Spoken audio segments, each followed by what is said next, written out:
You want the truth, the whole truth, and nothing but the truth? You can't handle the truth! Well, we're giving you the Michigan Sports Truth, the show that is honest, reveals the facts, truth, and statistics, and does not mess around. Follow me, Taylor Phillips, on Twitter at DT2Phillips. Email me at TaylorGatorPhillips14@yahoo.com. Follow Ed Smith on Twitter at EdSmith313, and go to our website at MichiganSportsTruth.com. Also like our Facebook page, The Michigan Sports Truth, and join our Facebook group with the same name. The Michigan Sports Truth podcast on Spreaker is also available on iHeartRadio and SoundCloud. Also a subsidiary of Sports Radio Detroit, thus available on iTunes and Podbean.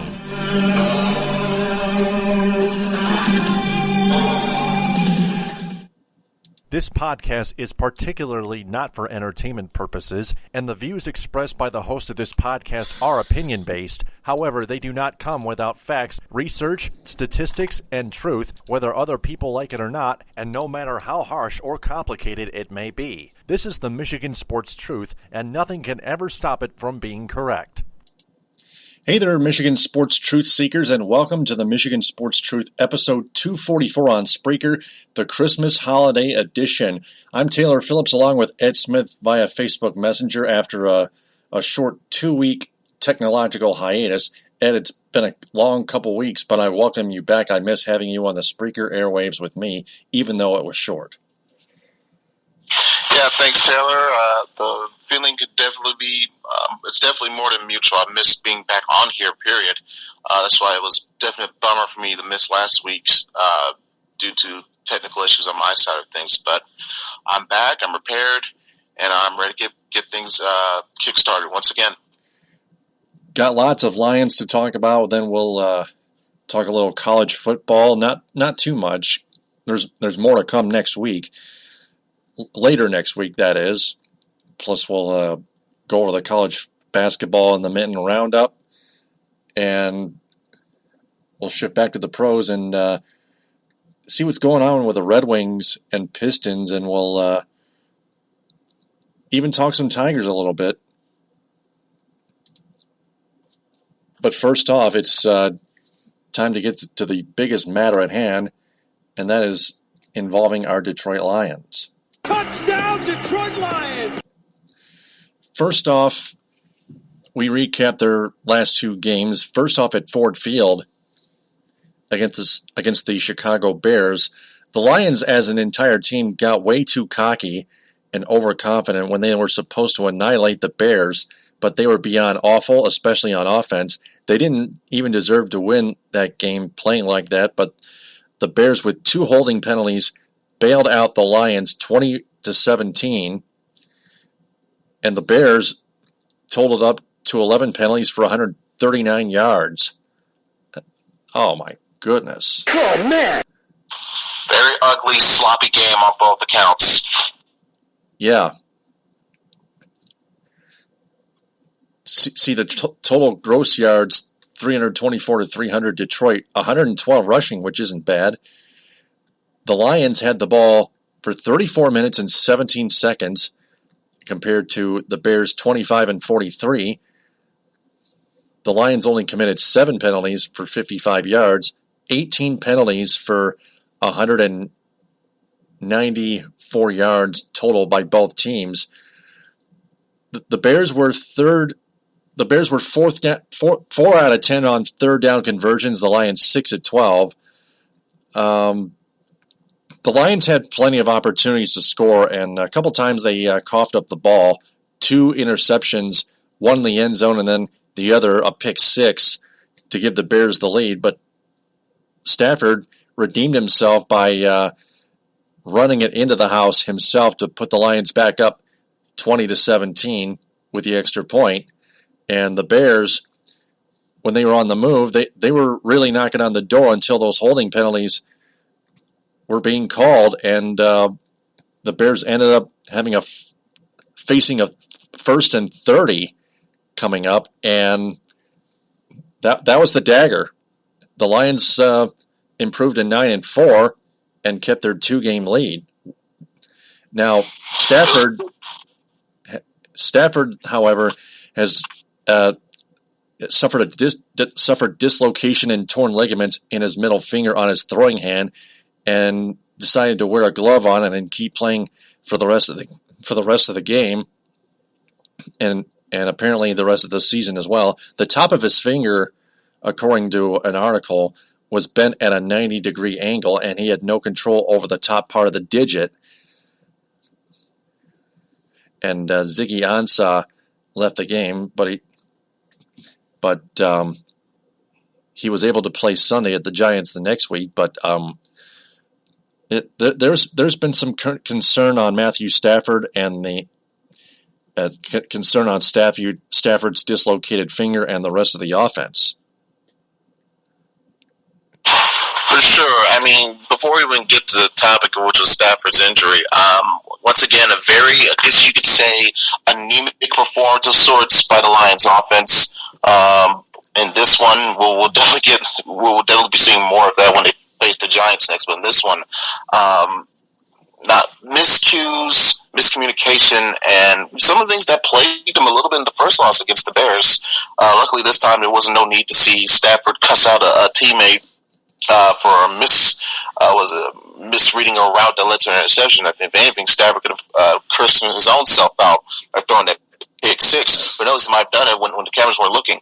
But anyways, he was able to pick himself up off the floor, dust himself off, and showing I think, very valuable composure, was able to drive his team right back down the field. And when it came down to it, he himself, who seemingly this year with this discovering a newfound weapon of his, maybe it was that weight loss that he went through to get trim enough to where now he has this apparent elusiveness about his game, where whether it comes down to certain shifting of how he moves his shoulders or how he uses his legs to get out of trouble, he finds ways to extend plays, which on the most part proved to be beneficial for the Lions' sake. I think it was like 8 or so of the 10 runs that he conducted, which were the scrambles out the pocket. 8 of those led to first downs, and of course, as you saw, and over the course of the season, by the way, and of course, one of those led to that game-winning touchdown. And again, whereas you see good things about Stafford looking to overcome, his own adversity and mistakes, there are things that need improvement on, such as, wow, can we really find a way to establish a run game, period? It was already hard enough to begin with, but now it seems like it really took a hit without Theo Riddick, because you would think with a guy like Theo Riddick in your lineup, you could have had depended on him on that last drive to help milk some clock out a little bit, so that way when Chicago got the ball back on that last drive, it wouldn't have been such a threatening circumstance where you probably needed those bailout calls by the officials. But either way, the Lions, even though, like I said, probably got some little assistance from the referees, which for once would probably be a good thing for the Lions, because it seems like on most instances they always seem to be on the other side of things from a weird dance, depending on how you look at it. But in this one, they got the benefit of a couple of good calls, in my opinion, on that very last fourth down pass from Matt Barkley, who for some reason had decided to have himself a career day of his own. He was average at best coming out of college, yet here he is. I guess something must have happened to Brian Hoyer. Obviously, we know the deal is with Jay Cutler, but for him to come up in this spot and then just go to town line secondary was a little bit troubling to see. But even still, he still had a good position to drive his team forward, even after all of that with the penalties and whatnot. And in my opinion, the officials missed a possible defensive pass interference on Darius Slay on that fourth down, but it wasn't called, and the Lions took advantage of it, got the pass breakup, and they got that defensive stop to ensure the win. So great to see them finding another way to overcome adversity. Granted, it was definitely more self-inflicting, more than previous encounters, but again, whether it be instinct or composure or just a growing mentality, they found a way to overcome that.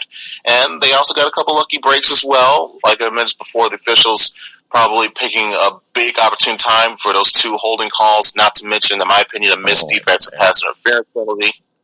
But it worked out for the Lions. And another big key that came out of this could, how Stafford injuring a finger on his throwing arm, because remember, this happened to him before, late 2011, I believe, when the Lions, when their miss trying to get a playoff, their own playoff push, wound up making the playoffs that year before losing to New Orleans in the wild card game. Stafford injured his finger late in the year, right around Thanksgiving, didn't take it off, didn't have it fully healed till up around the playoff game or some of that effect. So to see it was very coincidental, a little bit eerie to see it happen again this year when there's different stakes on the line, but similar circumstance. Lions trying to make a playoff push, but now has to overcome an injury to a key component of Matthew Stafford's game, the middle finger on his throwing hand. Yeah, and entering the Giants game, which they lost 17-6, Stafford wasn't really as concerned as he should have been about his dislocated middle finger, but it appeared that that injury had nothing to do with all the mistakes that they made at MetLife Stadium. Again, 17-6 the final score. Their offense never scored a touchdown. Too many mistakes, including a fumble lost in the end zone by Zach Zenner and recovered by the Giants for a touchback. Stafford even threw a deep pass complete to Golden Tate for a 67-yard reception, taking them inside the red zone, inside the 10-yard line at about the 7, only to have Zach Zenner lose the ball on a run up the middle, and the ball goes into the end zone. Once again, the Giants recovered it for a touchback. Also, too many 3-and-outs. The running game sucked again. You are pathetic! Too many bad play calls by offensive coordinator Jim Bob Cooter. A decision made by head coach Jim Caldwell to punt on 4th and 1 in Giants territory. And the Giants defense did the rest and sealed it. That's the whole kit and caboodle for that summary.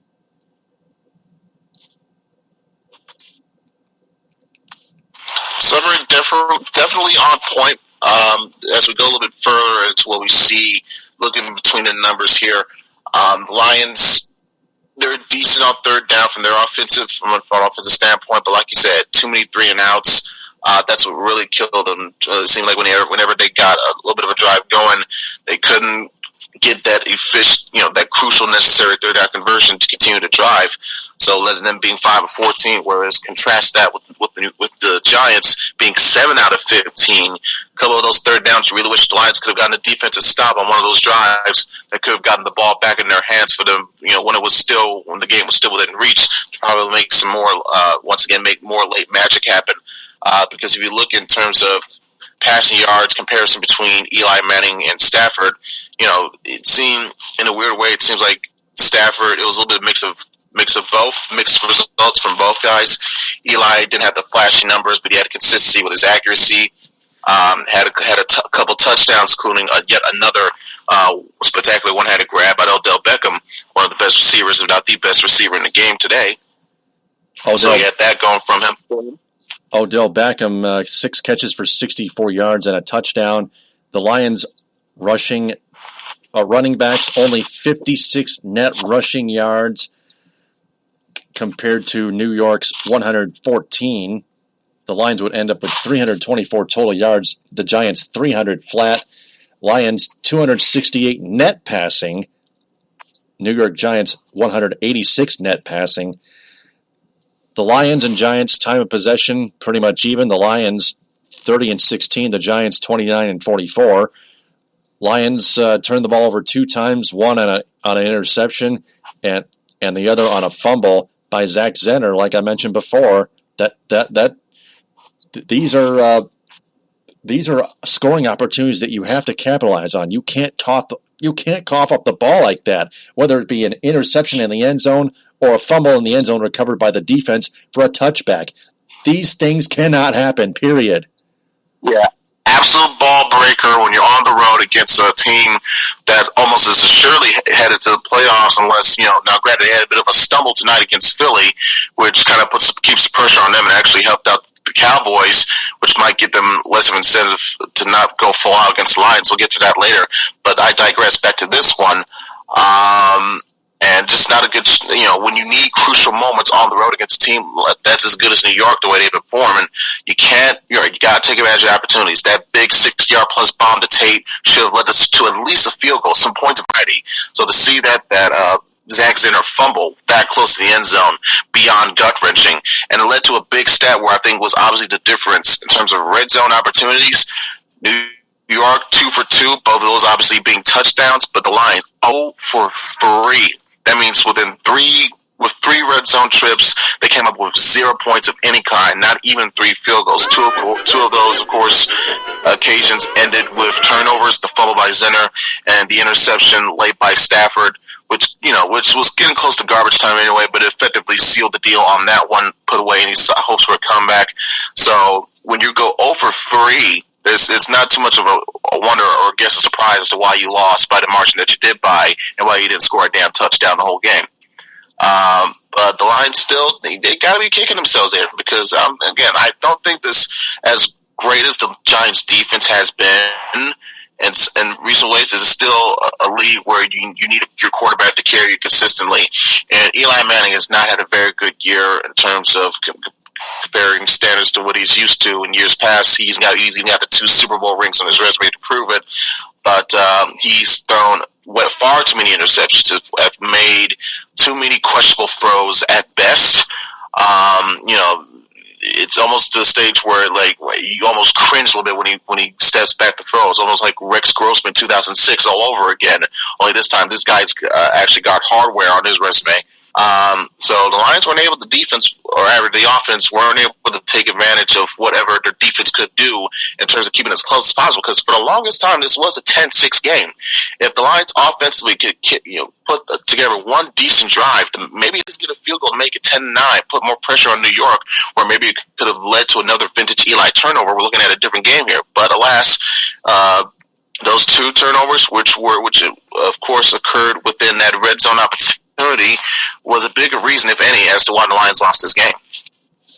Yeah, absolutely. And now they're looking at a 1-game lead over the Green Bay Packers, who won, and the Lions lost.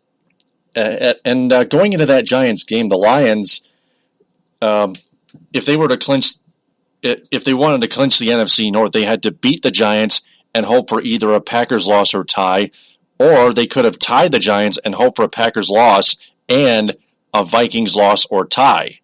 But the Vikings lost, the Packers won, and the Lions lost. That's the way it went this past Sunday, and that's just what you can't afford if you're trying to, at least make the playoffs, maybe clinch your first ever NFC North Division title. And you still have a chance to do so entering the game against the Dallas. It's even more of a formidable challenge, which we'll get to after our injury report. But Stafford, 24 of 39 for 273 passing yards gross and 1 interception. Golden Tate, 8 catches for 122 yards. His 67-yard reception was his longest. Eli Manning, 20 of 28 for 201 yards and 2 touchdowns.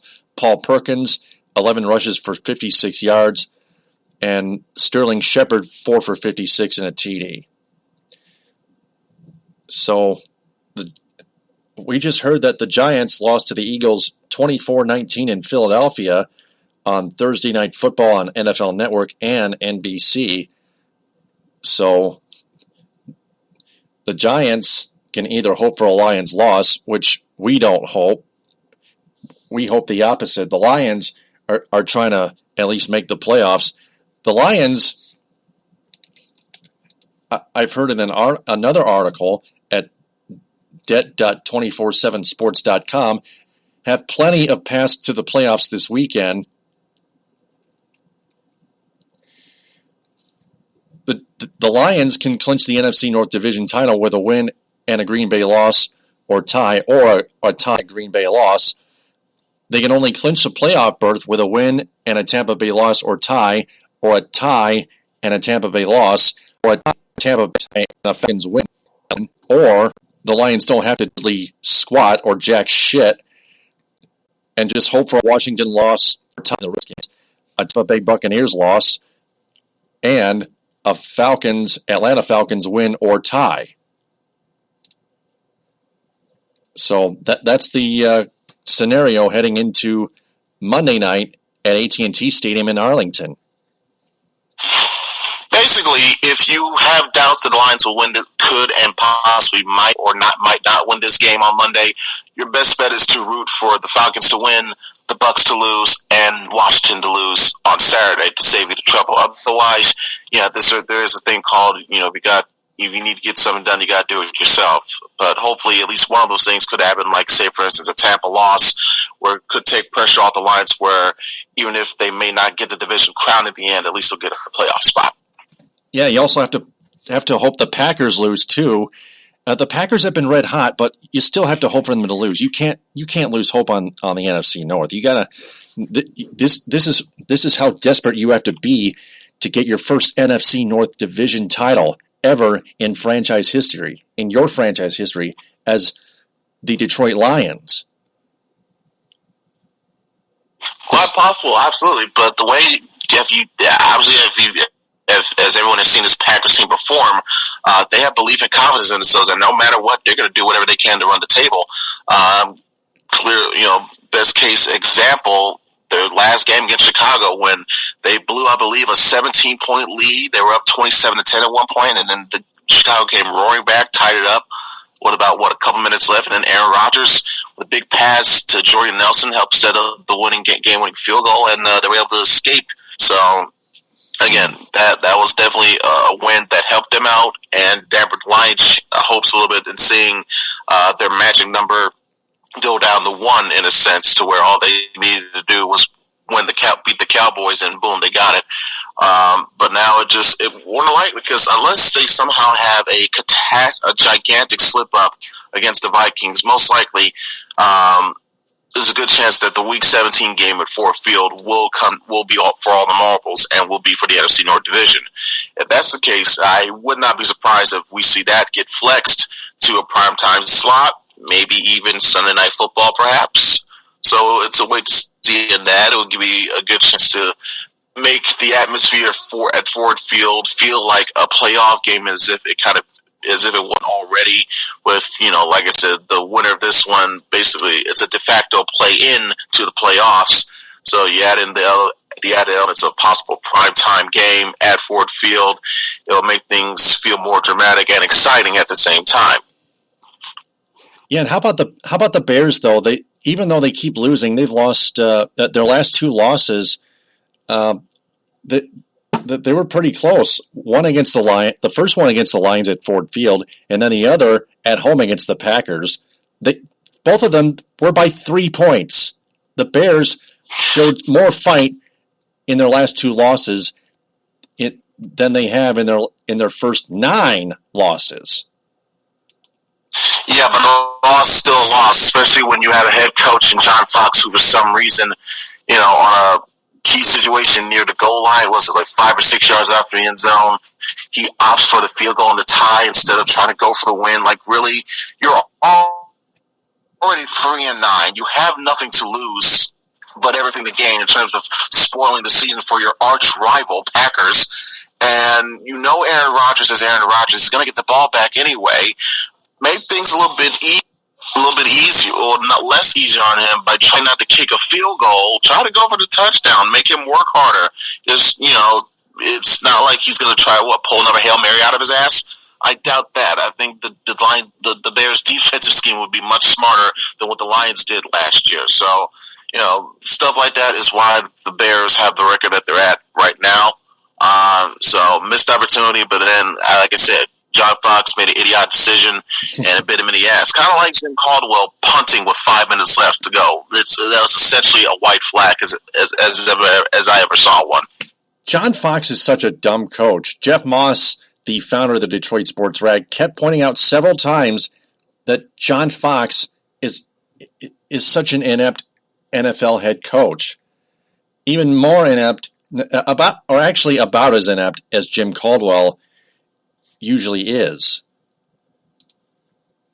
And he proved it this past Sunday.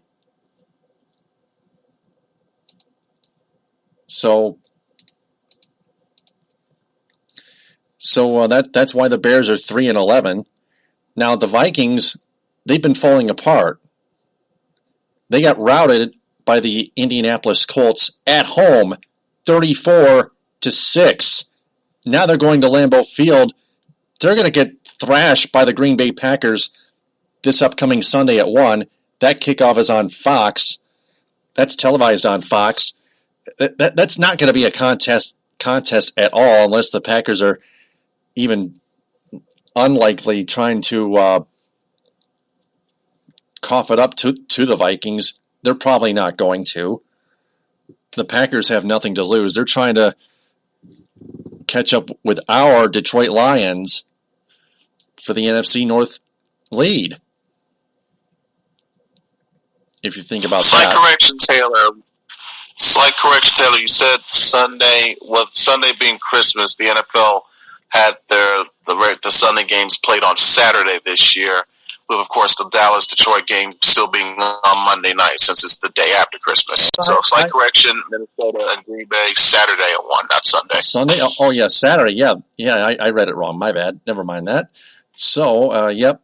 Yeah, there are only 2 Sunday games on Christmas Day. The Ravens and Steelers and the Broncos at Chiefs.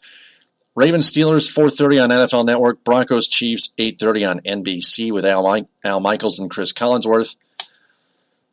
But Vikings and Packers, Saturday at 1 at Lambeau Field on Fox. Tune in, see how badly the Packers beat the Vikings and tried to, catch up with the Lions who try hard but failed to, beat the Cowboys, which I predict later on. But back to the Lions here, their injury report. Darius Slay, their cornerback, he is listed now as doubtful with a hamstring injury. He left with a hamstring either this past Sunday or the Sunday before that. Can you remember? I'm not sure. I think he probably played against the Giants and before leaving with the injury, or he might have left it. Because he played. Because remember, obviously, I mentioned him not getting called for the defensive pass interference against Chicago. So obviously, that meant he played against the Giants before going out. Mm-hmm. And then we have 7 questionable players. Running back Theo Riddick, center Travis Swanson, defensive tackles Kyrie Thornton and Haloti Ngata, linebacker DeAndre Levy, safety Raphael Bush, and defensive end Ziggy Ansah. Now, hopefully, you have to hope hopefully they all come back. You have to hope they all come back because they're going to need all the players that they can get. Because the Lions are facing a 12-2 Dallas Cowboys team on Monday Night Football, as we mentioned before, on ESPN. The day after Christmas, it's a primetime showcase. The Cowboys are coming off a close 26-20 win at home against the Tampa Bay Buccaneers, who are another hungry NFL team trying to clinch a playoff berth. The Lions have to be as hungry as the Buccaneers. That's one of the keys to my game, but we'll get to the keys to the game in a few minutes. But the statistical matchup, Dak Prescott, their quarterback right now, who has filled in for Tony Romo for either most or all of the season. Prescott, 292 of 431 for 3,418 yards, 20 TDs and 4 INTs. Running back Ezekiel Elliott, the former Ohio State Buckeye, 310 carries for 1,551 yards and 13 touchdowns. Wide receiver Cole Beasley, 68 catches for 759 yards and 5 scores. Also, Jason Witten needs to be covered good. Defense. The Cowboys' defense. Passing yards allowed per game, 276.5 yards. Rushing, 80.9 per game allowed. And a total of 357.4 allowed per game by the Cowboys defense. So the injury report, cornerback Morris Claiborne may be out for the rest of the season with a sports hernia, which he suffered during practice last week, Friday. Questionable players, defensive tackle Tyrone Crawford, offensive tackle Tyron Smith, linebackers Sean Lee and Justin Durant, who suffered an elbow injury and underwent an MRI the past Monday this week, and defensive former Lion Justin Durant, by the way. Yeah, that's right. And defensive ends Jack Crawford and DeMarcus Lawrence, and defensive lineman Cedric Thornton. The spread reads the Lions are an 8-point underdog against the spread. The over-under 45 points. Now the keys to the game. You had two of them. Let's start with yours. Slow down Dak Prescott and Zeke Elliott. And it's a primetime showcase, and take it away. Yeah, when it comes down to one of the keys, which is the big portion of how Dallas conducts their offense, the tandem duo of the rookie sensations, Dak Prescott and Zeke Elliott. I'll just give a little bit of a mini spoiler alert here. I don't think the Lions are going to be quite as successful in attempting to slow down Elliott as they would potentially Prescott, because Elliott has proven himself to be quite a commodity, that the hype is real, saying he's not some flash in the pan college, one-hit wonder, or how you want to phrase it, but also, and more importantly, in my view, the offensive line that the Cowboys possess. It is it's the best protection in all of football. It's the reason why Zeke Elliott is performing, I guess you could say, better than what he could be on a different team, and also a big reason why Dak Prescott is probably allowed to produce the type of numbers that he had, that has some consideration not just for Rookie of the Year but possibly MVP, but because he's getting good protection from his offensive line. When you have good protection from an offensive line, you as a quarterback are allowed to make better decisions. You're not forcing passes, or you're able to move around a little bit to see if guys break out, make a broken play out of nothing, which leads to better looks on your stats and on your numbers. For instance, I happened to take a gander and catch Prescott. He looked sensational on Thanksgiving against Washington. Most of that probably wasn't due to the offensive line as much as it was Prescott himself. Throughout the year, learning, he's definitely gone through a mature spurt, as if you could say. He's already playing like a 6, 7, 8 year veteran. If you look at some of his numbers, very, very positive touchdown interception ratio. One of the top 5 or top 3, if not the top not top QBR in the league. He's in the 100s, whereas Stafford is in the mid 90s. And like you say, when you have a great running back to just hand the ball off to, and Zeke Elliott, it makes your job a hell of a lot more easier. So all those factors combined makes this a very tough task for the Lions trying to slow down that offense. But if there's not necessarily a way to contain Zeke Elliott, there's probably a way to make Dak Prescott less than efficient. It would be to send a pass rush at him, because he is a rookie, he is still developing, and if you send more guys at him, more often than not, that could lead to some big opportunities. We saw with the Giants how the Giants were able to do it, how it got things. It led to a less than efficient Dak Prescott, two interceptions, which proved to be costly in their loss to the Giants. So if you look from that standpoint, there is a blueprint there. Not necessarily to slow down Zeke Elliott, but there is one to try to contain Dak Prescott. Dez Bryant, sure, he could be a big factor, but he's had a tendency to disappear for some reason in games this season. Quite hilariously, he had, of course, the incompletion, which I guess is one instances where Cowboys fans are hoping that the replay came out that Dez did not catch it, but it turns out he did, and it led to the fumble. Again, another costly mistake by Dallas. So, I won't be too overconfident in saying, Dez can't hurt us. No, he's one of the top receivers in the league. He can hurt us at any given moment, just like the way Odell Beckham was able to hurt us. Dez can definitely do the same, if not more. Top-tier performing quarterback and Dak. an excellent running back in Zeke, and almost unstoppable offensive line. There is a reason why, and it's at home. There is a reason why the Cowboys are the favorite. But like I said, if you can send some pressure, get at Dak, hurry up, rush his throws, you have a better chance on defense. Now, whereas on offense, maybe you're the Lions. Try not to be so dependent on the short passes and stuff, because they are very underrated in terms of making open field tackles, just using good speed to get to the player whoever has the ball and bring them down before it breaks off into a big gain.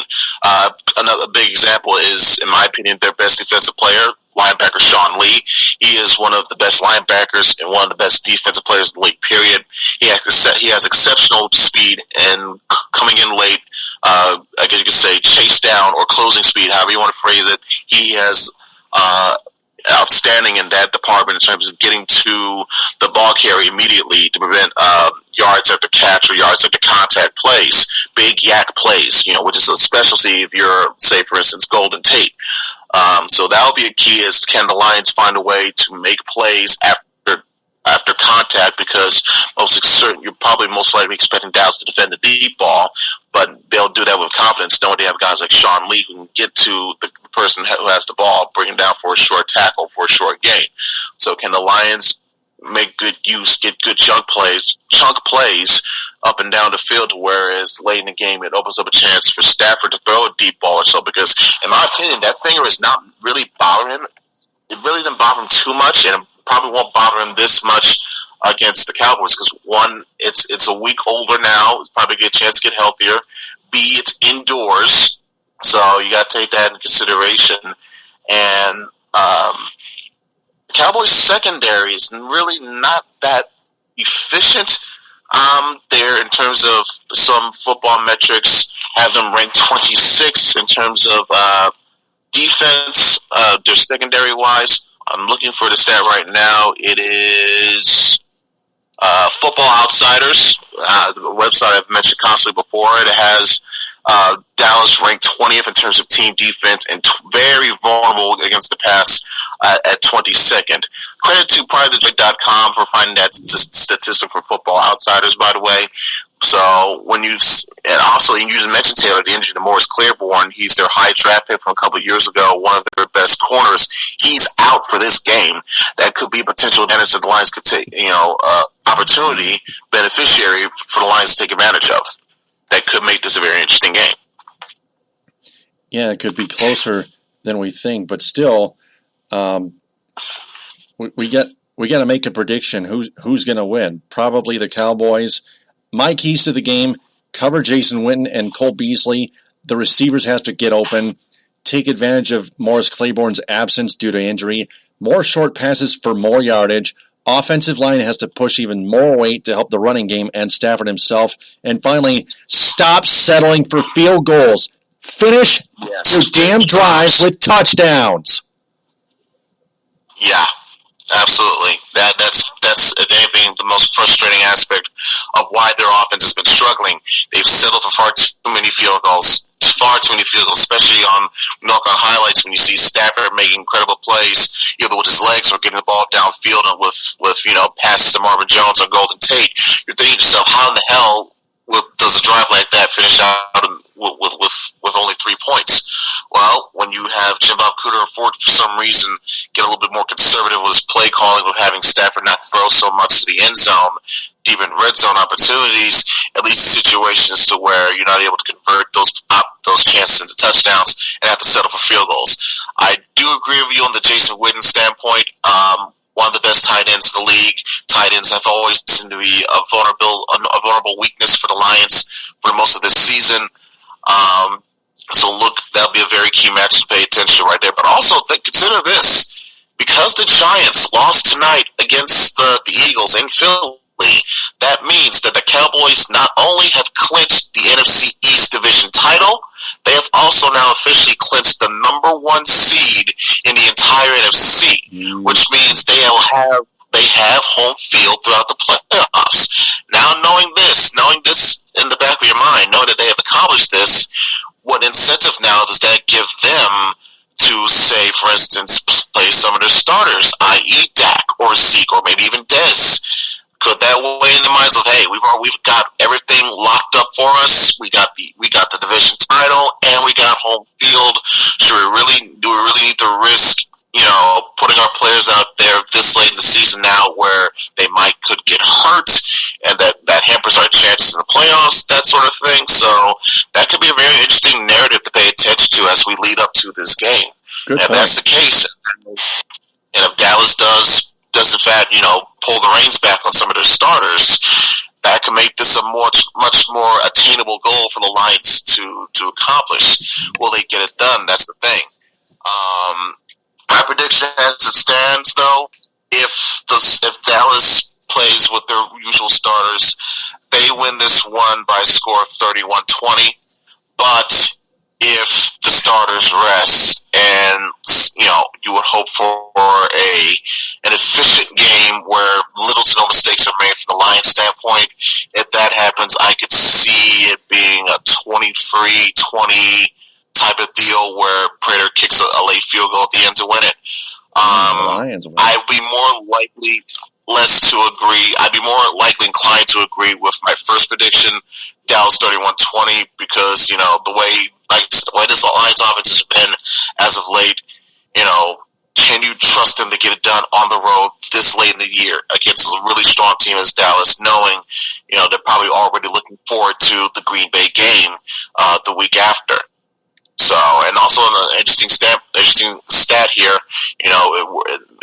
it's worth bringing up that Stafford in his career, coming as of now in terms of career on the road against teams that eventually wound up with a winning record, 1 for 22. He really could use an additional win to that stat mark this year. So maybe there could be good motivation for him, but I just see, things just not working out on the cards. I see Dallas just being the far better team, period. That's first and foremost. And with other things working for them at home, all that, I could see Dallas winning this one and possibly with a comfortable margin. So, hence my prediction: Dallas 31, Detroit 20. All right, I'm going to predict the Cowboys to win 24-12. The Lions, I still don't think they can prove that they can score at least one touchdown. Their defense was held to just 2 field goals all game long in the Meadowlands, and now they're playing a tough Dallas Cowboys team. And like you pointed out, some of their starters may need to rest, but the Lions offense just keeps making those stupid mistakes in the red zone. They keep coughing the ball up, and if that continues, they might have to settle for four field goals. Even if they try hard, they'll probably still not score a touchdown until they try something different. They have to prove to us that they can finally punch at least a touchdown or 2, maybe 3. But I'm going with the Cowboys to win 24-12.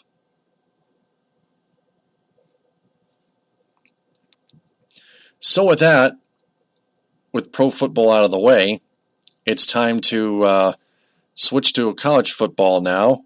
Touchdown, Central Michigan! My Central Michigan Chippewas football team got absolutely blown away and dropped 55-10 to the Tulsa Golden Hurricane in the Miami Beach Bowl. Senior quarterback Cooper Rush threw 3 interceptions. You are pathetic! And the running game was awful again, even with Devin Spalding playing 7 carries for 21 yards. You are pathetic! And the defense allowed 581 total yards for Tulsa. 34 first downs for Tulsa's offense compared to CMU's 19, and 6 touchdowns to CMU's only 1 touchdown and 1 field goal. So that's the bottom line. The stats are pretty much unanimous. So moving onward to a couple Michigan Wolverines football headlines. Touchdown, Michigan! Grant Perry, their wide receiver, was arrested for inappropriate touching. And fullback Khalid Hill says he will return next season. Quote, "It is best for me and my family," unquote. So we'll be seeing him next season. We won't be seeing Grant Perry in the Orange Bowl, apparently, because of him getting trouble with the law. So, Ed, your thoughts on that? Good news, then the bad news. The good news, of course, being the Hill announcing he will return for senior year. He was quite needed and efficient for the Wolverines offense in the red zone. The amount of touchdowns that he scored, either both running the ball and catching the ball, as we saw against Ohio State. So very wise, at least, and very happy if you're a Michigan fan. Happy for their offense to retain this part of their strategy for next year. Now, as to the subject of the Grant Perry situation, very serious nature of these allegations, because this is in terms of legal definition by the law, this is sexual assault here. So this is something that needs to be handled with delicate care, and you have to take these considerations and accusations as serious as possible. And if he committed this act, shame on him. Most likely, he probably needs to be kicked off the team. They're doing the wise thing of suspending him, keeping away for the all-team activities. Apparently, this incident went down October 15th, early morning hours, according to ABC News.com. This happened also, sourced in the Lansing State Journal. This happened October 15th. The Wolverines were on a bye that week. Perry was charged with one felony count of assaulting, battering, resisting, or obstructing an officer, and 2 misdemeanor counts of fourth-degree criminal sexual assault, and an underage drinking charge. So, it's worth noting that I believe that he was suspended for the November 6th game or something that was, for a game early November, for unspecific reasons. I guess you could say conduct detrimental to the team. I'm guessing this was the reason why Harbaugh found out about this, suspended him for that game. And now the news is breaking out that apparently he's going to be charged with this. So it makes even more sense a little bit in a way to, just distance yourself even more. Let this thing play out on its own. If he's found innocent, fine. If not, well, not fine in a sense, because, if, say, for instance, he actually did commit this and then gets acquitted, you feel bad for the victim in this situation. So it's a very sensitive and delicate issue that needs to be treated as such. And for no matter what happens or whatever, that you hope the right thing comes out at the end and justice is served to whoever is involved in the situation. Yep. It goes with the territory. With actions come consequences. So Grant Perry apparently will not be missed by the Michigan Wolverines football program and their faithful. So moving forward, next week we'll preview the Orange Bowl game on episode 245 against the Florida State Seminoles on January 30th. That is next week, Friday. December. Yep, December. Yep. Yeah, thank you. Speaking of the Wolverines, For 3, yes, sir! Their basketball team, they lost to the UCLA Bruins on the road, number 2 ranked, 102-84. It was tied at 50 at halftime. They hit all kinds of threes to get a head start, but in the second half, they kind of lost their traction a bit and gave out as the Bruins overworked them. The Western Michigan Broncos this past Tuesday, having struggled for most of the start of the season, gave UCLA some hell at the beginning of the game. The Broncos led 7-1 the first 2 or 3 minutes of the game. Oh, man. I love it. But back to the Wolverines here. They went back into Chrysler Center and crushed the Central Arkansas Bears 97-53. They shelled the Maryland Eastern Shore Hawks 98-49, and then they barely had to hold on this past Thursday night, 68-62 over the Furman Paladins. If you don't mind, if you pull up the statistics for that game against Furman, the Wolverines kind of let Furman hang around, it appeared. Yeah, first and foremost, what is it about Furman that they like to play very competitive against teams from the state of Michigan this year? I don't get it.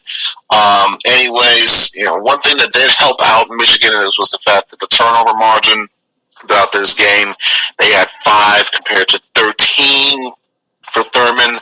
Doesn't help, but still doesn't overshadow the fact that they got outshot, out-rebounded, even outperformed at the 3-point line, which is quite disparaging if you're a John Beeline coach team.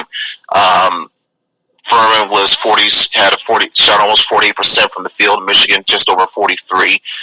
Furman only 8%, almost 28% from 3-point range. Michigan at 20 flat.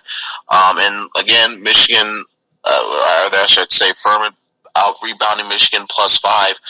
There's those 8 turnover differential played a role here. This is just really a puzzling team. I kind of expected them to fall short against UCLA, even to the point where a team as talented as they are, led by Alonzo Ball, they were going to pull away anyway. It was not, you thought, okay, they should at least show some good fight in that one. Wasn't expecting them to win, but they showed good perseverance with what team could be if they play at their highest potential. And then they play these other little sisters of poor, like you mentioned, California, Arkansas, and Massachusetts East, whatever. But then this game against Furman, they just flagged right back to it. Bad offensive possessions.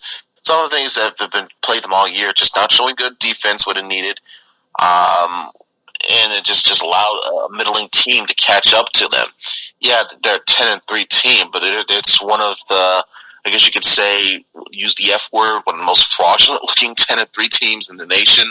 Because A, look at their schedule of who they gotten their wins over, and B, look at the legit teams that they played against, how they performed.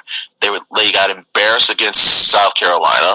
They choked away an opportunity against Virginia Tech, and if you can make a good case that they should have probably lost against Texas also. Now you add in this crushing defeat to UCLA. Does not make you feel confident knowing you got to face the likes of Ohio State twice and Purdue in your conference schedule, because that's what's next now after this game. All from here on out is the conference schedule for in the regular season for the Wolverines. That's going to start on New Year's Day, believe it or not, in Iowa. So they've got something to look forward to, where they don't have to, bench themselves or put their benchmark rather at where they need to be by out of conference rinky-dink opponents like this. Now they can truly measure themselves against their conference opponents. Now, at 10-3 overall, not a bad record, has you near the middle of the pack of the conference here. But we'll see how that looks, because you got strong contenders like the Marylands, the Ohio States, Purdue's, that sort of thing.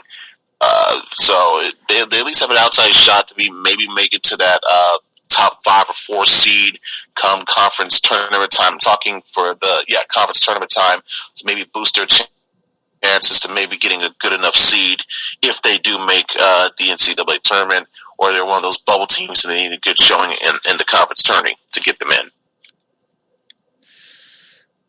in. Yeah, I'd have to agree. So the Wolverines are going to have a whole Christmas break before starting Big Ten play at Iowa on New Year's Day on January 1st, 2017, with a time to be determined. That telecast is BTN against the Iowa Hawkeyes at Kinnick Stadium. That's a tough place to play for both Michigan and Michigan State, especially Michigan. So that kicks off. That tips off on New Year's Day. Have you a scouting report on the Hawkeyes? Not necessarily. I hate to admit that. A lot of things kept me a little bit busy, real life sort of thing. But I can at least tell you that they have an 8-5 record. So they are tied with Michigan State as one of the worst records amongst teams in the Big Ten before we enter conference play. So that should tell you of how this could be in terms of record wise, a little bit of difference. But if you line it up next to each other, it could be closer than you think. So I expect this to be a drag out, close conference contest, as seems to be in recent, the way we play against these teams. It's going to come down to not what Michigan can do with rebounding, because they're not going to rebound for jack shit. Can they make their damn shots, and can they play some effective defense? Not getting torched up, by being exposed in the zone or giving up easy open-looking shots. Besides their weakness in the paint, can they just look complacent enough and play good perimeter defense and jump shot defense to keep their team in the game? And can they help themselves by not going through offensive drive spells? That's what's going to be looking the key to look out for, not just in this game, but throughout this whole conference season. And speaking of the Michigan State Spartans, they beat the Tennessee Tech Golden Eagles 71-63 2 weeks ago. Then they lost 2 Sundays ago at home against the Northeastern Huskies, 81-73. That's this past Sunday, actually. They had quite a week of rest before the Huskies came in and beat them. Spartans were playing a mediocre team at home, and they lost by 8 points. And the Huskies also later on beat the Oakland Golden Grizzlies 61-59 the past Tuesday this week. That's 2 wins in a row for those guys. The state's northeastern loss was actually this past Sunday, but yeah, this is a loss that you cannot afford to let happen, that you cannot afford to suffer if you're Michigan State. But the Spartans have 5 of their losses. Some of their 5 losses they've suffered to mediocre teams, and that's just what you can't have. But then they beat the Oak. It looks very bad for your resume in terms. It looks very bad for your resume in terms of trying, if you want to maybe get a top seed, and it looks really bad if you're one of those bubble teams that you need to look good in near the end of the season or conference play. But my God, you look at some of these performances, some of these games, and some of these losses. It does not make you look quite as good to the committee or whoever makes the selection for the teams in the field for the tournament here. So now, granted, one thing you could say could use as a crutch, pardon the term here, but you kind of use it as a crutch. They have been dealing with some injuries. 2 of their best big men went down with injuries, and Gavin Schilling and Ben Carter. And we mentioned in our last episode, I believe, the ankle injury to Miles Bridges. So when you factor that in, and when you see Nick Ward basically essentially having to carry this team on his own on some instances, makes you understand that, listen, this is a team that can get healthy at the right time and still make a deep run.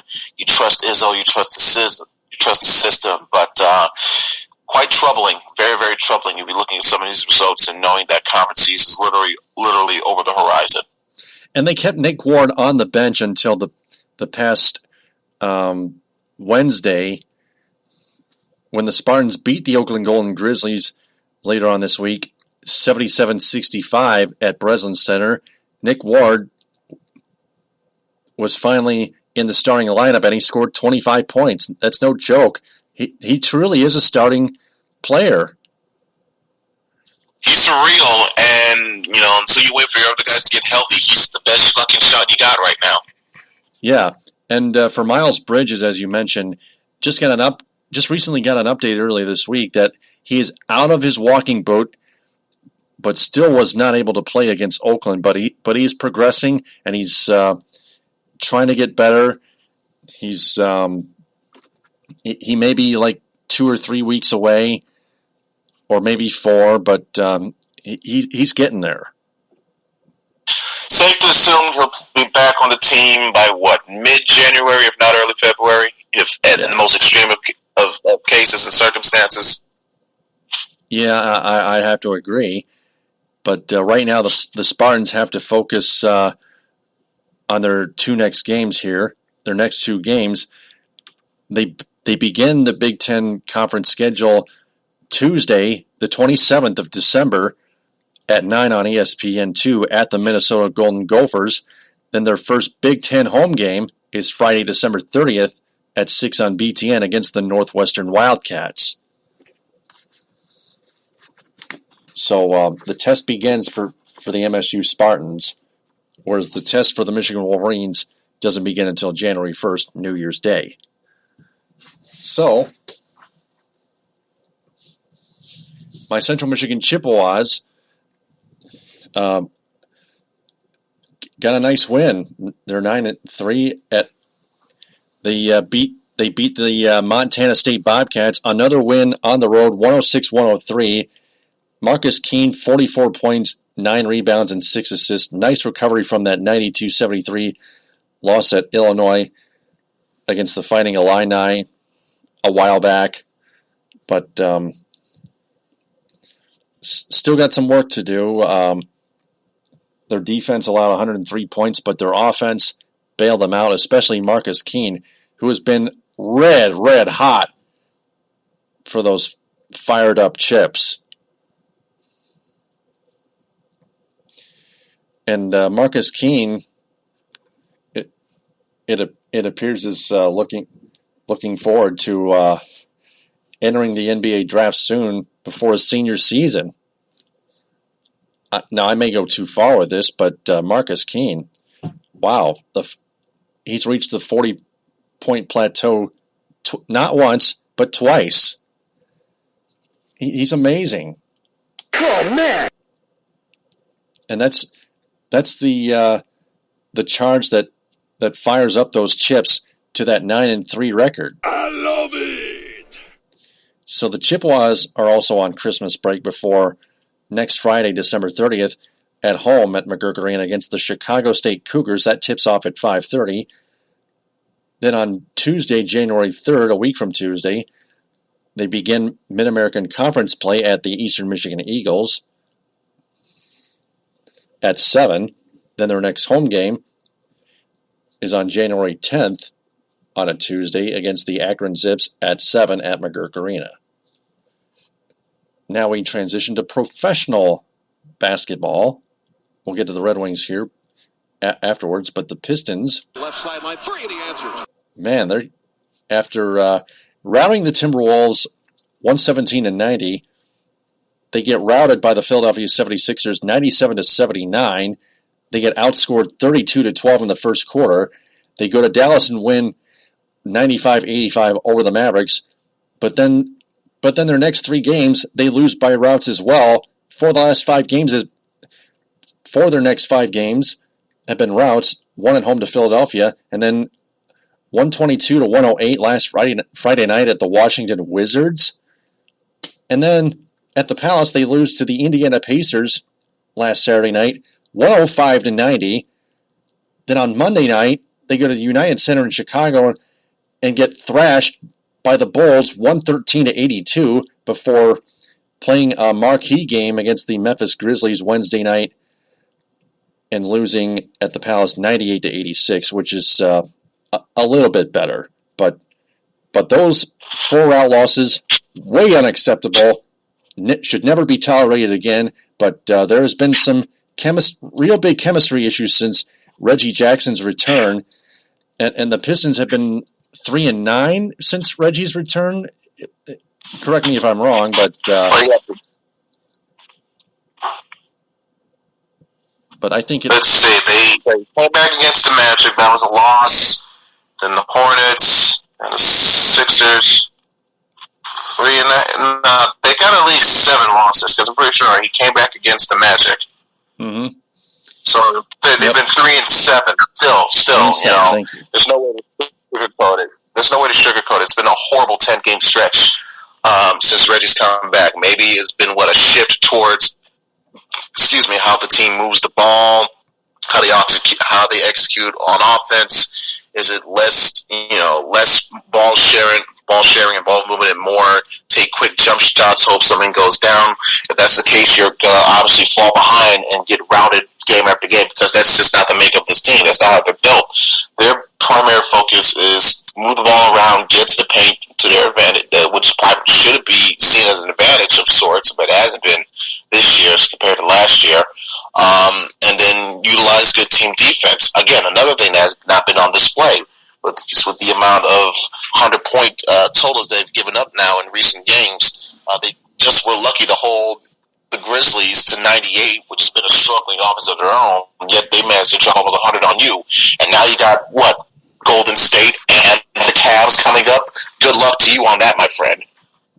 So it's, like you mentioned, Taylor, with team chemistry, it got so bad to the point where, after the Pacers lost, I believe, they called a team meeting of sorts. They didn't allow that meeting for 45 minutes.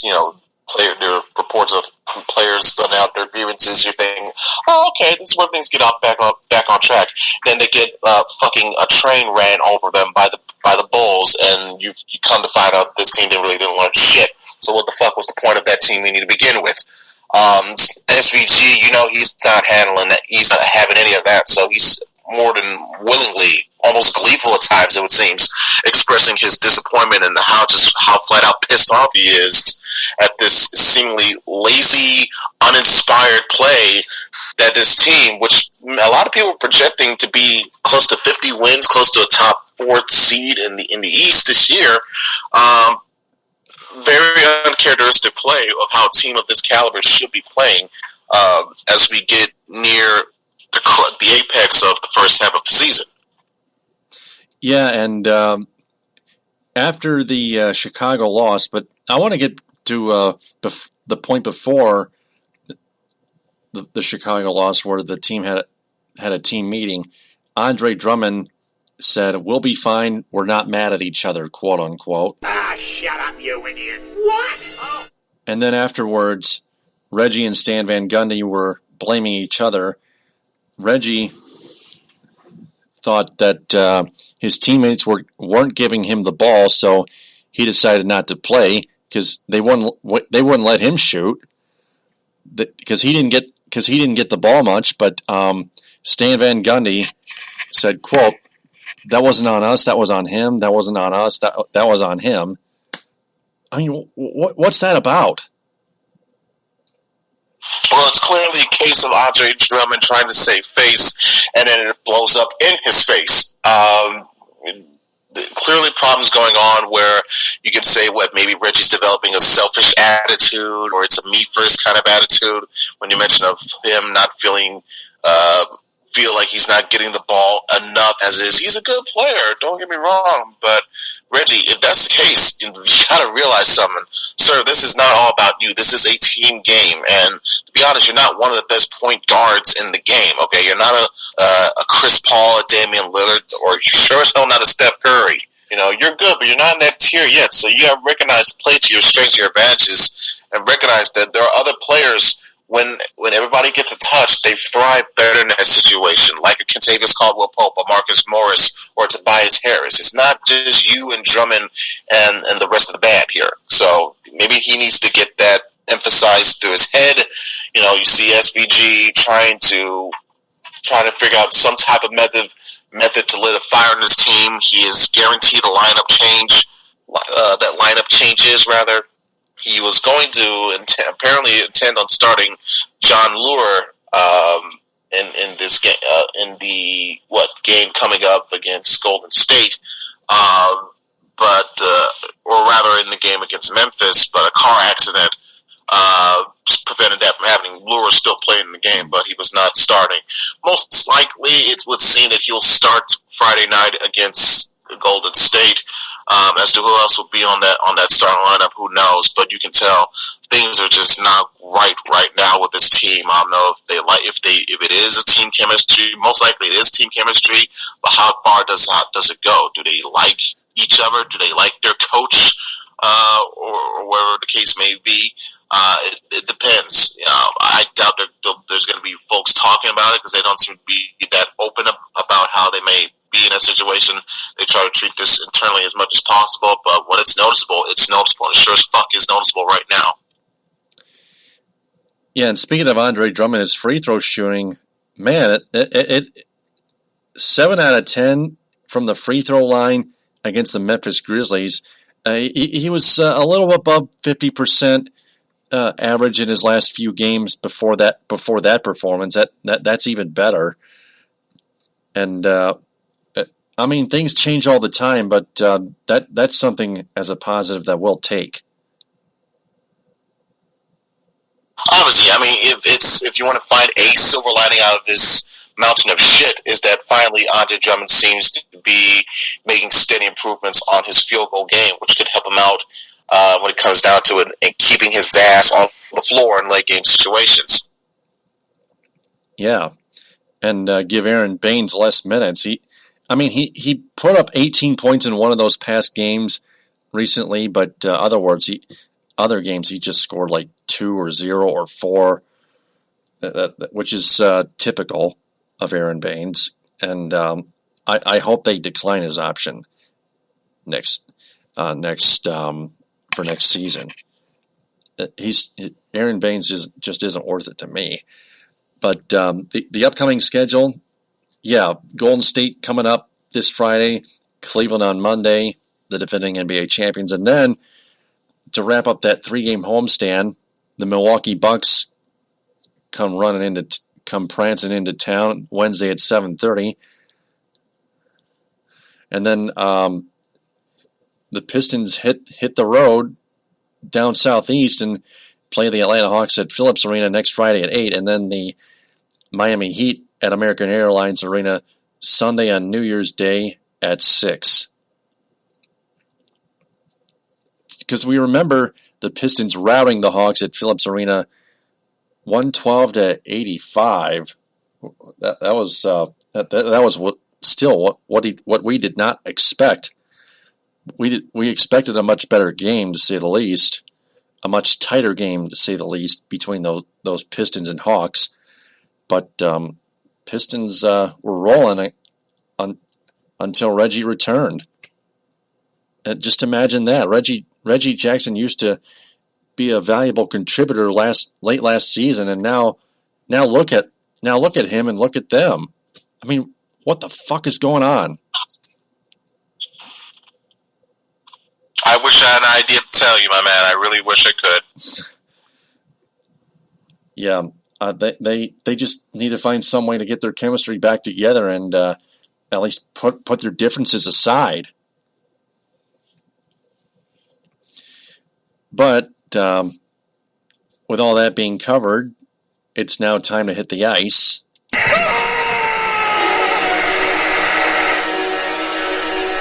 Well, the Red Wings, what can we say? That they are now hitting rock bottom. They got rocked 4-1 at the Joe to the Columbus Blue Jackets. They lost in overtime 1-0 to the Philadelphia Flyers Sunday night at the Joe. Such a shitty homestand. They lost 4-1 in the Arizona Coyotes. They barely got a shot on goal for most of the first period. They got 2 shots on goal in the first period, 6 in the second period against the LA Kings, and they lost 4-1. And then on this past Saturday night, their offense finally exploded with Tomas Tatar's first career hat trick, and they beat the Anaheim Ducks 6-4. That came right up our alleys. And then their game at Carolina got postponed, not canceled, but it's postponed because of the cooling system at PNC Arena in Raleigh, North Carolina, having issues trying to freeze the ice, leading to that postponement. And so the Red Wings headed into Tampa and got jail sexed by the Lightning again, 4-1. That was in a game where Jimmy Howard was run into by Nick Jensen and that Lightning player. Jensen knocked that Lightning player onto Jimmy Howard's right leg in a collision course, and Howard had to leave the game when it was placed on the reportedly 7-day IR, but should be much longer than that. It looks like a fractured right leg. But other than that, the Red Wings have scored only 4 goals in 5 of the last 6 games, excluding the 6-4 win over the Ducks at the Joe the past Saturday night. They've just hit rock bottom now. They are now 14, 15, and 4, 8th place. That's 32 points. 8th place in the Atlantic, 9th in the Wild Card division, and 15th in the Eastern Conference. How embarrassing is that shit? It's a fucking train wreck, that's for sure. Yeah. A much needed one, but still sad nonetheless. And most of it, if not all, should be blamed on both Ken Holland and Jeff Blashill combined. Mostly Blashill, but definitely Ken Holland for signing those unproductive veterans to long-term contracts. But Blashill, he just mismanaged the lines. He started mixing them up against the Arizona Coyotes, and things went downhill. Blashill kept mixing and matching those lines like crazy when Anthony Mantha should have been with Henrik Zetterberg, should have stayed with Henrik Zetterberg and Tomas Tatar, and he put Anthony Mantha with Sheehan and Glendening, or Sheehan and Ott, and he put Luke Glendening up with Zetterberg and Tatar. How retarded is that? Well, in that instance, when you mention of the whole, trying to mix match or whatever Kakashi comes up with, in an instance that could be used as defense for Blashill, as because what he's trying to make chicken salad out of the chicken shit that his general manager has provided for him. This is where you can throw your anger on Ken Holland. I mean, for goodness sakes, trading away players for useless veterans and waiving guys that could be seen as very productive, like Timu Pokinen, for example. Letting you waive him, he gets picked up by Minnesota, so he's essentially a steal for them. You could have had a guy like that instead of Luke Glendening or Steve Ott on your roster, but no, you made the fucking decision. So you're Mr. Holland. You think you know it all. You got the 4 fucking cups. Big fucking deal. Okay? That was 7, 8, going on 10 years ago now. Yeah. You got to find a way to keep up with some of these other cats and other teams that are passing you up and leaving you in the fucking dust. Yeah, the Red Wings are 15th. Look at what Steve Yzerman has done in Tampa, and then look at this shit show that's going on. Makes me sick. Yeah, it is a unanimous race between the Lightning and Red Wings if you compare those two. The Red Wings are only ahead of the New York Islanders of all goddamn teams. The Islanders were supposed to be better than they are right now. And had they been, the Red Wings would have been dead last in the Eastern Conference. That's it. But one thing I'd like to point out a little digression here. Once Justin Abdelkader and Darren Helm return separately or together, I realize Tomas Jurko and Tyler Bertuzzi are still on this Wings roster. Jurko and Bertuzzi may have a greater chance to be sent down than Anthony Mantha and Andreas Athanasiou. Much greater of a chance for Jurko and Bertuzzi to be sent down than Mantha and Athanasiou. Mantha and Athanasiou have been scoring at least a few goals, probably 8 or 9 of them combined. Mantha with 5, Athanasiou with 3 or 4. But Jurko and Bertuzzi, 0 fucking goals. They should be the two that should be sent down. Agreed, because lack of production when you have the chance up here will hurt you in consideration for keeping your spot to begin with. And Athanasiou and Mantha, they haven't been wasting the opportunity, the golden goose, you could say, the golden egg rather, that has been placed on their lap. So they've taken advantage of it. Jurko hasn't. So I agree with you on that instance. And Nick Jensen was called up before the Tampa Bay game, and he got his first NHL point, which was an assist on Mantha's aforementioned 5th goal of the year. That was on Nick Jensen's first game in the NHL for him, and Nick Jensen maybe off to at least a decent start, if not a hot one. But we'll see what goes down the road. So the Red Wings play the Florida Panthers at 7:30 on Fox Sports Detroit Plus. The lowly Buffalo Sabres Tuesday at 7:30 at the Joe. Then they start a 7-game road trip at the Ottawa Senators Thursday at 7:30, and at the Toronto Maple Leafs in the 100th Centennial Classic on New Year's Day at 3 on NBC.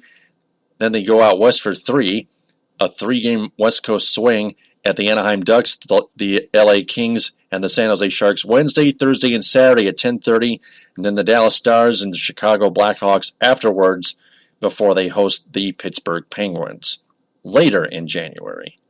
Now, we heard the new. Now, 2 weeks ago, we already mentioned the news about Ken Daniels' son, Jamie Daniels, passing away at age 23, but last week, Thursday, Ken Daniels returned to the air. Just a little quick update. Returned to the airwaves on Fox Sports Detroit and called the game. So he's back. Ken Cal also back from illness or something like that. That was before Ken Daniels had to be on the bereavement list from the announcing roster. So there are those two. So that's all the Red Wings material that we've covered for this week's show. Now, only one team left to cover, and that's the Detroit Tigers. That one is long gone. Another Kurt Illich failing. Yep. The Cubs and Astros have talked with the Tigers about trading reliever Justin Wilson, and then it appears the Cubs' talks about Justin Wilson have stalled, so the Tigers may just hang on to them. Maybe since then we haven't heard about what's happening with the Astros talks of Justin Wilson, so I'll bet that stalled too. We don't know that yet, but we're assuming that has stalled. And then the Tigers early this week were interested in bringing back their former catcher Alex Avila, but then recently we heard that even he's expensive too. But Al Avila wanted his son back, but even at $2.5 million, Bless You Boys article says he's too expensive. So it looks like in totality they're stopping their fire sale because every star player on their roster is way too expensive, and they can't afford to get an extra player from the outside looking into this team in the MLB. So, or as well as picking up enough prospects for good consolation and assets in terms of getting these postage trades off of the ground, off of the floor, basically. Yeah. So they're still going to, in other words, they're going to still stick with Tyler Collins and Anthony Gose and Jacoby Jones in center field. I would like to see them use Stephen Moya more. Plus, they need a backup catcher. But it looks like I haven't heard anything about Jared Saltalamacchia yet, or did I not remember the Tigers cutting him? Do you remember anything? I haven't heard anything regarding Saltalamacchia. I do remember the Maben deal, obviously. Yeah. The rumors of will they be shopping Kinsler or JD, and of course Wilson. Even some things about K-Rod, but nothing about Saltalamacchia, as far as I could best recollect. Well, keep in mind the Tigers have already exercised K-Rod's option for 2017. Francisco Rodriguez, their closer. So he's staying with the Tigers for 2017, at least for a portion thereof. So that's enough Tigers, but got an AL Central watch alert. This just in. Blue Jays left fielder Edwin Encarnacion has signed a 3-year, $60 million deal with the Cleveland Indians, the American League champion Cleveland Indians, with a $20 million option for a 4th year and a $5 million buyout if not exercised. He had a career-high 127 RBIs in 2016 with the Jays in Toronto. So the Indians just trying to build some extra offense and some extra phenomenality on defense out there in the outfield, trying to finally win their first World Series since 1948 after losing to the Chicago Cubs, who finally broke their curse of the Billy Goat. To put it all together. Yeah, definitely. I would say they're looking to reload, to try, to go for it all again. They feel like this is one of the moves that they need to make to keep them right in that prime spot to where they finish the job this time. Reminds you a little bit, though, quite convenient since this other scenario involved a Cleveland team. But as you all know and remember, Golden State, the Warriors, they lost to the Cavs in the finals after being up 3-1. Very next offseason, they make a super upgrade to their team by adding Kevin Durant via free agency. Kind of similar situation here. The Cleveland Indians, they go up 3-1. They almost get the deal done. They had that comeback in Game 7, which you would have felt if it had not been for that rain delay. Maybe they're the ones, toasting the champagne as World Series champs. But as it was the Cubs' night. So knowing, sensing that, hey, you don't want to lose any momentum, pick up a needed piece and a big piece to keep you right in contention.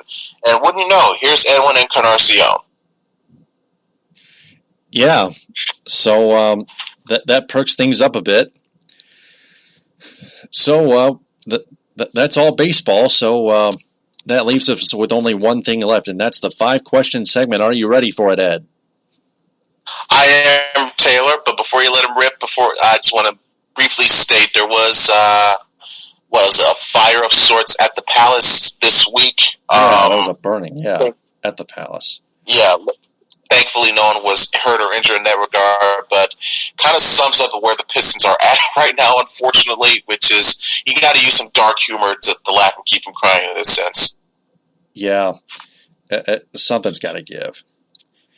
So with that being said, it's time for 5 questions. It's time for 5 questions on the Michigan Sports Truth. Question number 1, what chances are greater for the Lions in their current predicament, winning the NFC North Division, making the playoffs, or missing out on both? All three look kind of equal. 33.3%. Maybe this is me being the optimist, but I will put more faith in the first two rather than the third, because with the scenarios that currently favor the Lions, that doesn't even involve them having to go out and play this week. I mentioned before the scenario where a Washington loss plus a Tampa loss and a Atlanta win clinches the playoff spot to where they don't have to even worry about fighting for the playoff spot per se before they even take the field to face Dallas. So knowing that scenario is in play, and knowing that even if it comes down to it, the plan Z is just beat Green Bay at home and you win the division and you're in the playoffs anyway, I'd be more inclined to believe and combine those first two into one, believe more in that scenario that the Lions could make the postseason rather than them, shockingly completing the 0-3 sweep and missing out altogether. That's the optimist in me, sure. Obviously, knowing the history, the well-documented history of this franchise in terms of building up before knocking you back down, I'm being very cautious, but I'm optimistic to a fault. Sometimes it's to a detriment in certain instances, but let's see where it leads me to here. But I'd be more inclined to believe that they either win the division or make the playoffs. They have a shot to win the NFC North, but then again, they might miss out on it, but still make the playoffs. That's kind of what I see in my crystal ball. But I don't think they're going to miss the playoffs. I think there's a smaller chance of the Lions missing the playoffs, a much smaller chance of the Lions missing the playoffs than in 2013, for example. So, next question. Question number 2, is the Lions offense powerless the rest of the season? Powerless the rest of the season? I wouldn't say so because let's say you don't be as proficient against Dallas, you still face a pretty terrible Green Bay secondary in the last game of the year, which, again, I remind you, they gave up a 17-point lead to the fucking Bears. They're up 27-10 in the fourth, and the Bears came back. What reason do you think that allowed to happen? Let's see. I remember Kirk Cousins lighting them up, bowing them and cutting them up like a fucking turkey on Thanksgiving a few weeks back on Sunday Night Football. So that might have been one reason why Matt fucking Barkley was able to lead a 17-point comeback. So even still, I'll take Stafford with a 75% middle finger as his own way of saying "fuck you" to still light up the Packers defense. I'd have to agree with you on that one. Next question. Question number 3, what do the Pistons need to do to get back into their winning ways? How do they get their chemistry back together?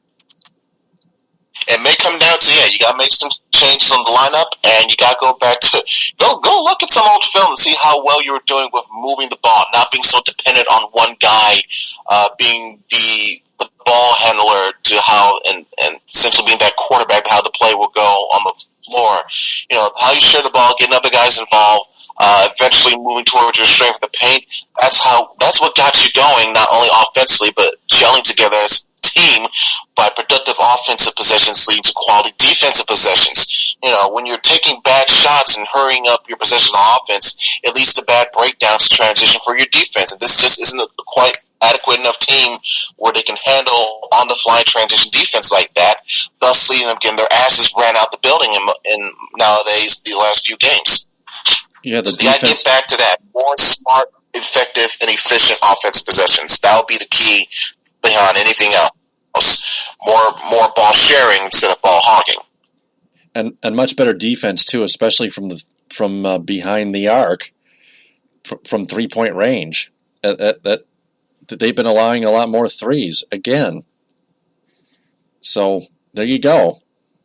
Next question. Question number 4, are the Red Wings pretty much finished with their playoff streak?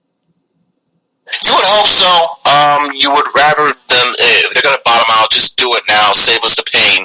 That way we can at least say goodbye to the Joe on our own already predetermined fate ways. You would rather do that than just, find a way to fuck around, get to a playoff spot, to extend a meaningless streak, and losing the first round again for the 4th time out of 5 years, whatever the case it is now. Or 5 out of 6, actually. It was already 4 out of 5. Worse. So, yeah, I wouldn't risk that shit. Just tank, please. Next question. Finally, question number 5, are the Tigers standing pat with the roster they have as of right now? And a bonus question comes I would say yes. Yes? I would say yes, because they're just not the offense that they would want to see, I guess you could say.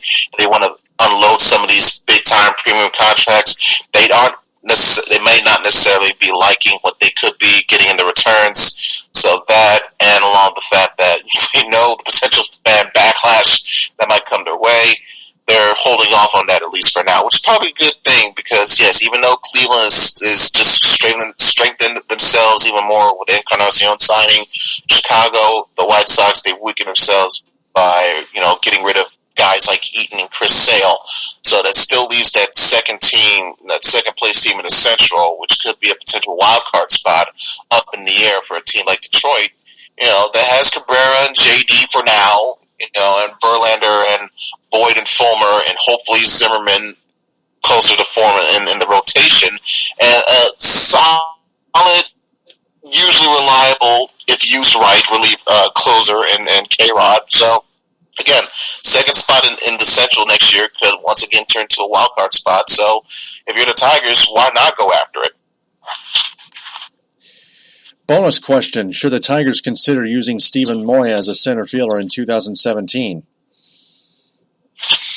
I'm not sure that would be a good, wise choice because I think he was if certain metrics show he was a bit of a negative in the defensive department.